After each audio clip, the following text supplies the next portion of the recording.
So hello fellow coin collectors and welcome to another video. And once again we're doing Australian 50-cent coins. I think I've nearly maxed out the 50-cent coins of Australia. As you can see, I've kept quite a lot of these 50-cent coins. And also these are from the 70s and 80s. Also I have quite a lot of these from 2000s and 1980. So the moral of the story is, should you, well, you could if you want, you can keep these coins in your collection, but should you be keeping a hell of a lot of these? So there's probably like $20 or $30 here. Basically, the moral of the story is that most of these are going to lose their value over the long term, like 1974 50-cent coin. As you can see here, quite a nice coin. But since 1970, it's lost about 90% of its value. I think it's 1974 is worth probably about $5. That's what it could buy. But these days, can you actually purchase anything with this coin? You go to a shop and probably the minimum purchase you're going to get is $1, So 50-cent coin really can't buy you anything these days. And as you can see, a lot of these are well circulated. This is in pretty good condition.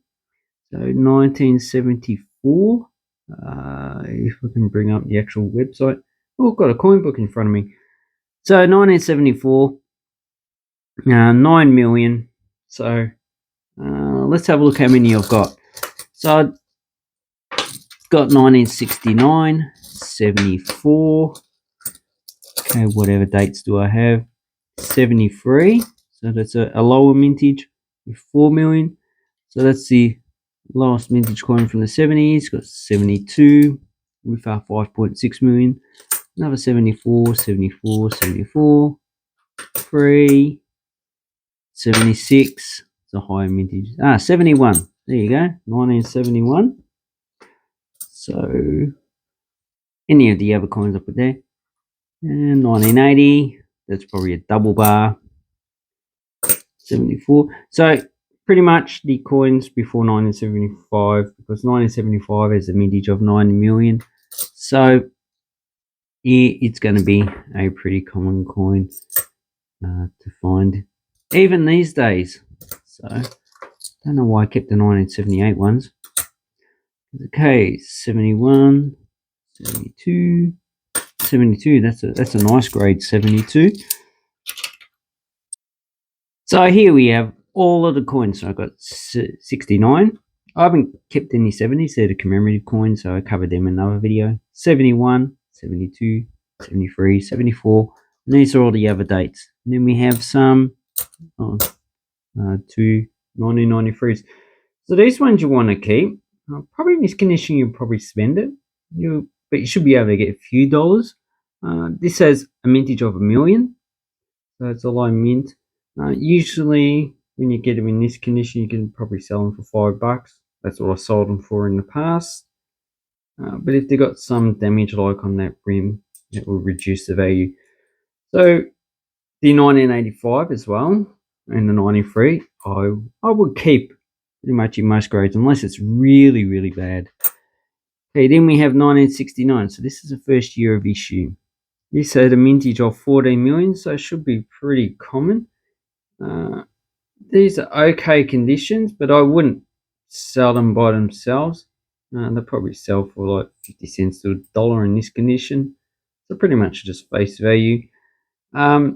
So I'd actually just combine them with other dates from the 1970s and sell them as a bundle. So really not worth keeping in anything lower than extremely fine. Okay, then we have the 1971. So this has a higher mintage of 21.1 millions, really. In this condition here, no, just spend it. What you'll be looking for, see this one's in a higher grade condition. So when you're looking at these coins, look at this region on the kangaroo's foot here. see if it has the actual ankle. You can check the emu's body, see if it has these 3 lines there. If it doesn't, then it's well circulated. And also the heads of the emu, if you can see the eyes as well. So they're the main points I check on this coin to see if it's well circulated. Oh, another point is these are fleurs on the shield, if you can see them, if they're actually in good condition. So compare it here, so you can't actually see the actual foot, the ankle of the kangaroo. The eyes are joined to the head. These 3 lines are still present. The fleurs you can still see, but they're starting to be pretty damaged. Another thing, so you need to just develop a system. Another thing is also the star, whether this line in the center is actually starting to join with the other lines, as you can see here. So that's what I use. And also on this side, I use the hair, if you can actually see the fine lines, and also the crown. That's basically what I use. And you can probably also use the eyebrow, if you can see the eyebrow. If not, then it's well circulated coin. So, but 21 million, I'd only keep these in extremely fine, probably almost uncirculated. So these ones, if you're going to sell them, then you'd sell them in a lot. So that's why all these coins that I've actually got here are high grade, and they only sell for a few dollars, $2 to $3 in this condition. So yeah, not really worth keeping in lower grades. Then we have 1972. So this had a mintage of 5.6 million. So in this condition, I wouldn't keep it. As you can see, it has damage. Or if you want to, just package it in a lot. But as you can see, as the details I told you about grading, you can see that this one, the 3 lines are starting to disappear. Eyes joined to the head, no ankle. And as you can see, the fleurs are starting to get damaged. And the lines here are starting to join. And if we look at the crown, you can see a lot of the detail from the hair is gone. And the crown is starting to flow into the hair. Then we have another 72. This one's a higher grade, so I do keep these ones. Once again, only, probably $4 to $5. But you need to check them. These prices always fluctuate with how much are on the market. Also, whether they are in demand. No, this kind I wouldn't keep. I don't know why I kept it. It's only one 1972 I'd actually keep. And 1973, the lowest minted, not lowest minted 50-cent coin, but of the 70s. 4 million. So really, in this condition, it's only worth about probably $1. But these coins you generally don't get in high grades. So as you can see, I'm probably going to spend all these low grade coins because it's really just not worth your hassle. So you can see, as I was talking about the crown, you can see how the crown just flows into the head. So it's been well worn, not much detail on the actual hair. Then we turn this side. Okay. The 3 lines are starting to disappear. The eye is starting to disappear. This fleurs is also starting to disappear, and so is the ankle. So, that's really a well circulated coin. Probably not worth keeping. So here's another 73. These are all 73. So as you can see, this one, the eyes definitely disappeared. So this is definitely not worth keeping. So most of these 73s are going back into circulation. Happy hunting if you can find them. And this one is okay to keep. Yeah, but once again, even 74, these are going to be common for hundreds of years anyway. Okay, 74. We have 9 million. So really only keep these in EF, almost uncirculated. If you're going to get lower grades, then sell them with something else. Don't just send them with just this one coin.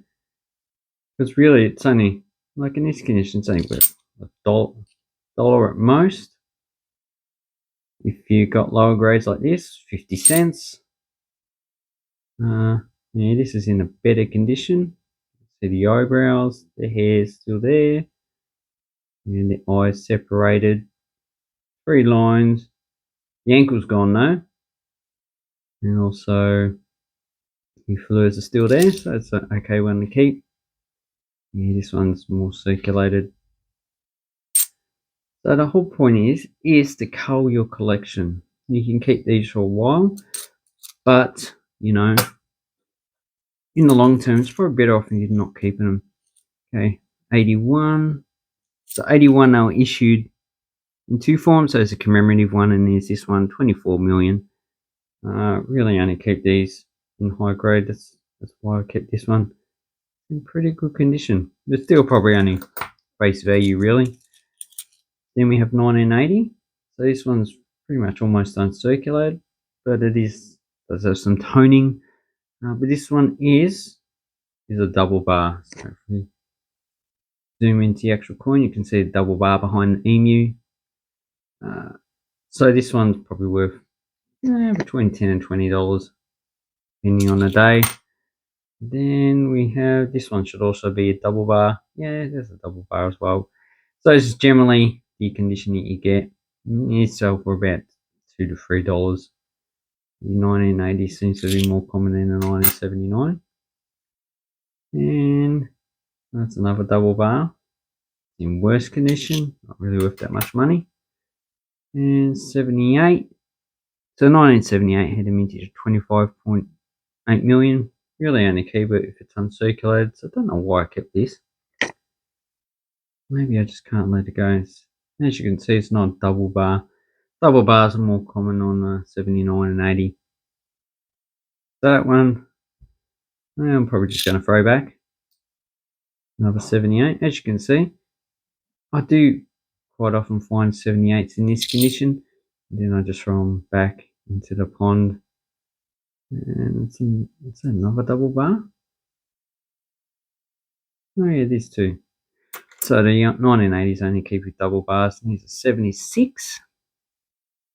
And that has a mintage of 27.3 million. So that one I'll probably also throw back into the pond. Anyway, so the moral of this story is that most of these 50-cent coins are not really worth keeping if you're investing. So this is not investment advice, this is just my experience. So a lot of new collectors, they like to keep a lot of coins like this. Eventually you're going to have to let them go because it takes up space, and also it's not viable for you to keep all these coins in the long term, even though you think that they're worth some money, but to other collectors, yeah, they're probably not. And there's all these coins, you can quite easily get them on eBay, so really you're not going to make that much money in the future. So I hope this helps you with your coin collecting. Please let me know what you think, and have an awesome coin and banknote collecting time. Thank you and goodbye.